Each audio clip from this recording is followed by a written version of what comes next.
జరగకుండా చూసుకోమ్మా. విరాజ్కి కొంచెం దూరంగా ఉండు.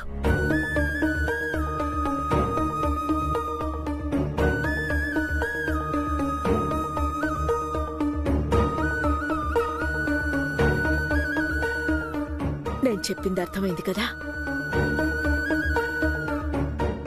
సరే అమ్మా.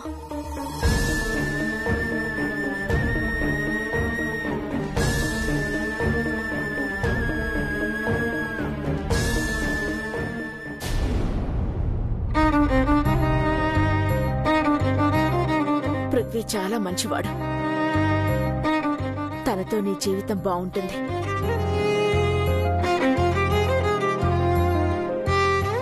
విరాజ్కి కొంచెం దూరంగా ఉండు. ఏంటక్కా, డ్రెస్ ఇంకా షెల్ఫ్ లో పెట్టలేదా? ఉన్నిలే, నేను ఒకసారి వేసుకొని చూస్తాను. ఏంటక్క అలా ఉన్నావు? నీకు ఈ డ్రెస్ కూడా నచ్చలేదా? అది కాదే మహి, అమ్మ విరాజ్తో నన్ను దూరంగా ఉండమంటుంది. ఏంటి? రాక్ స్టార్ కి నిన్ను దూరంగా ఉండమంటుందా? దేనికంట? విరాజ్ నాతో క్లోజ్ గా ఉండటం పృథ్వీ గారికి నచ్చలేదేమో అనిపిస్తోంది మహి. ఆ విషయం నేను కూడా గమనించాను. అందుకే అమ్మ నన్ను విరాజ్కి దూరంగా ఉండమంటుంది. అలా ఆర్డర్ చేయడానికి ఆవిడెవరంట? అయినా నీ లైఫ్ లోకి ఫస్ట్ విరాజ్ గారు వచ్చారు, పృథ్వీ గారు కాదు. అయినా తనతో ఫ్రెండ్లీగా ఉంటే తప్పేంటి? అదే నాకు అర్థం కావట్లేదు. అమ్మ అలా అంటుంది అంటే నేను ఎక్కడైనా లిమిట్స్ క్రాస్ చేసినట్టు అనిపించిందేమోనని నాకు చాలా బాధగా ఉంది. నువ్వెందుకంత బాధపడ్డాం?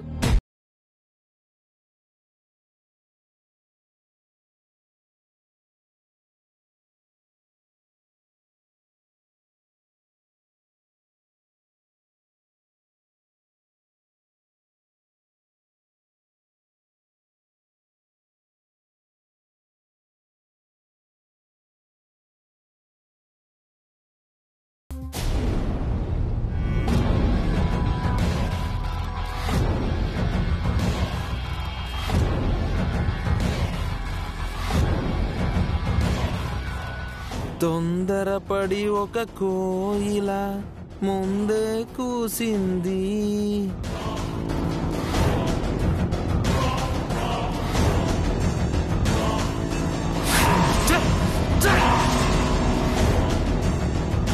ఎందుకంత ఫ్రస్ట్రేట్ అవుతున్నావు పృథ్వీ?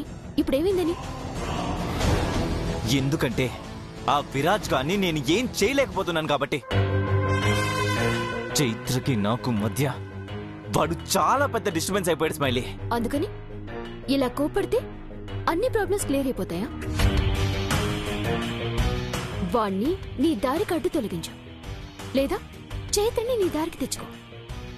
అందుకే కదా ఇన్ని ప్లాన్స్ వేస్తున్నాను. వాడు ఏది వర్కౌట్ కానివ్వడం లేదు. వాడు ఖచ్చితంగా చైత్రని లవ్ చేస్తున్నాడు. ఆ విషయం వాడి ప్రవర్తనలో, చైత్రని వాడు ట్రీట్ చేసే విధానంలో తెలిసిపోతుంది. లవ్ చేసుంటే చెప్పేవాడు కదా పృథ్వీ. విరాజ్ అలా దాచుకునే టైప్ కాదు, వెరీ ఎక్స్ప్రెసివ్. అదే నాకు అర్థం కావడం లేదు. ఒకవేళ ఎక్స్ప్రెస్ చేస్తే మాత్రం నాకంటే చైత్రకి వాడే బెటర్ ఆప్షన్ అవుతాడు. ఎందుకంటే ఏ రకంగా తీసుకున్నా విరాజ్ నాకంటే హైలోనే ఉన్నాడు. సో విరాజ్ చైత్రకి ప్రపోజ్ చేయకపోవడానికి రీజన్ నాకు తెలియదు, కానీ చెయ్యకపోవడమే మనకి చాలా మంచిదే. What about Chaitra? చైత్రకి విరాజ్ మీద అలాంటి ఫీలింగ్స్ ఏమీ లేవు. తను వాణ్ణి జస్ట్ ఒక ఫ్రెండ్ లాగే చూస్తోంది. అయితే నీ అనుమానం నిజమే. విరాజ్ చైత్రకి ప్రపోజ్ చేసేలోపు మీ పెళ్ళైనా జరిగిపోవాలి, లేదా వాళ్ళిద్దరి మధ్య దూరమైనా పెరగాలి. Yes, your right. వాళ్ళిద్దరి మధ్య దూరం పెరిగితేనే కానీ చైత్రకు నాకు పెళ్లి జరగదు. ఒక్క ఛాన్స్, వాళ్ళిద్దరిని విడగొట్టడానికి ఒకే ఒక్క ఛాన్స్ కావాలి.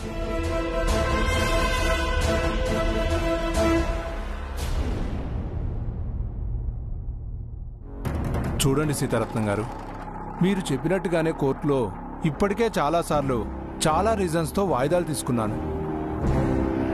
ఇక చెప్పడానికి రీజన్స్ ఏం లేవు. కోర్టు ఆదేశాల ప్రకారం మీరు మీ వారసుల్ని మీ కూతుళ్ళని కోర్టులో హాజరుపరచాల్సి ఉంటుంది.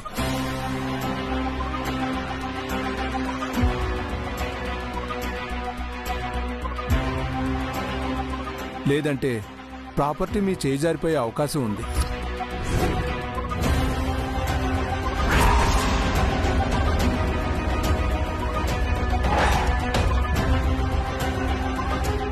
అదేంటి సార్, తన ప్రాపర్టీ తనకి దక్కడానికి తన కూతుళ్ళకేం సంబంధం? వాళ్ళెందుకు కోర్టుకు రావాలి? ఎందుకంటే ఈ ప్రాపర్టీ విషయంలో ఇప్పటికే అపోనెంట్ వాళ్ళు చాలా స్ట్రాంగ్గా ఉన్నారు. సీతారత్నం గారు ఈ ప్రాపర్టీని నమ్ముకుని అమ్మఒడి నడిపిస్తున్నారు. ఇక్కడ ఎంతో మంది ఆశ్రయం పొందుతున్నారనే క్రైటీరియాతోనే ఈ ప్రాపర్టీ సీతారత్నం గారికి దక్కాలని కోర్టులో పిటిషన్ వేశాం.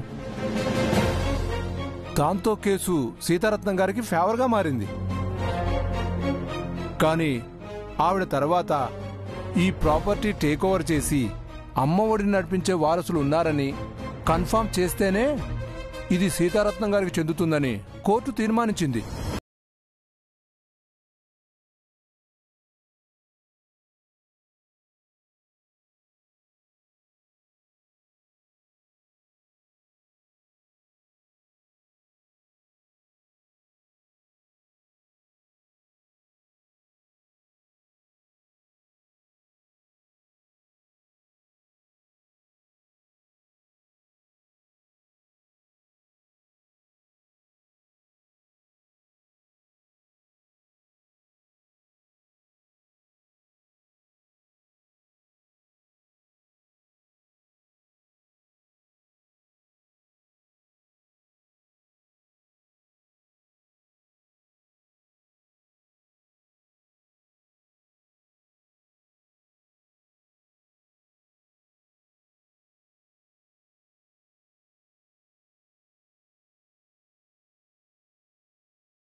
మీ అందరితో నేను విషయం చెప్పాలనుకుంటున్నాను.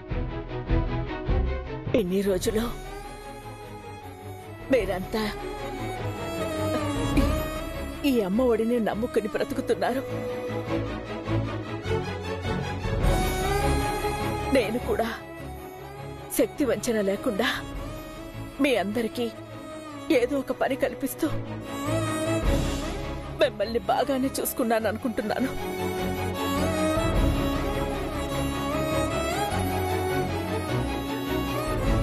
కానీ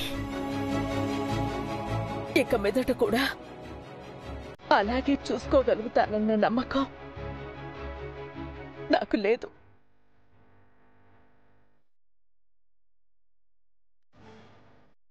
ఎన్ని రోజులు ఒకే తల్లి బిడ్డల్లా కలిసి ఉన్నా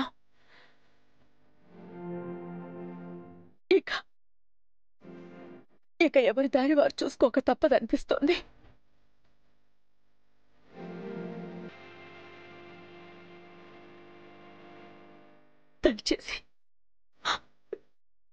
దయచేసి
నేను నా చేతనైన సాయం చేస్తాను. మళ్ళీ అడుగుతున్నాను, నన్ను క్షమించండి, క్షమించండి.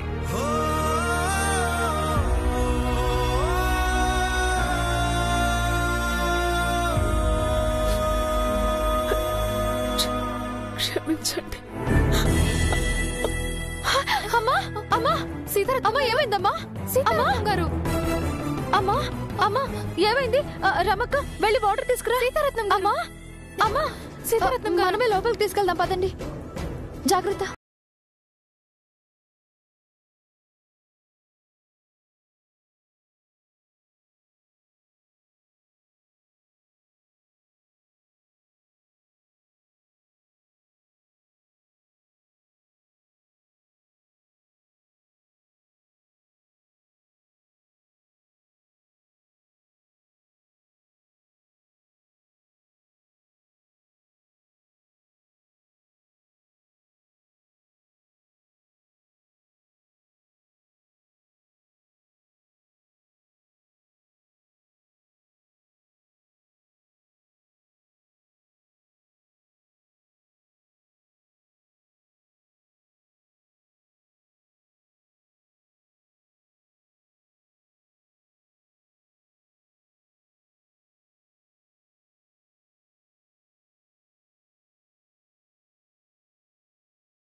కదా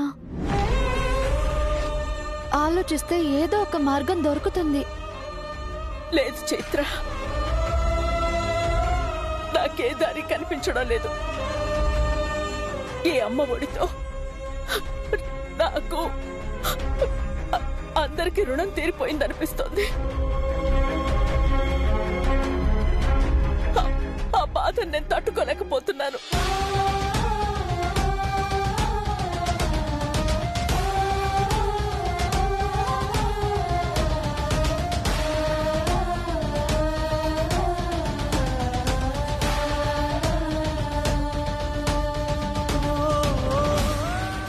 కానీ మీరింత టెన్షన్ పడిపోయి దిగులు పడిపోతే ఎలా? మీరు ధైర్యంగా ఉంటేనే కదా పోరాడి గెలుచుకోగలిగేది. ఏ ధైర్యంతో ఉండమంటావు చైత్ర? నా బలం బలహీనత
బాధపడకమ్మా. ఇప్పుడు మీ కూతుళ్ళు మీ వారసురాళ్ళు వచ్చి కోర్టులో నిలబడితే ఈ అమ్మ ఒడి మీకే దక్కుతుంది, అంతేనా? అవునమ్మా, నా కూతుళ్ళు నా కళ్ళ ముందే ఉన్నారు. కానీ ఆ నిజం బయటికి చెప్పుకోలేను. ఈ అమ్మ ఒడిని కాపాడుకోలేను.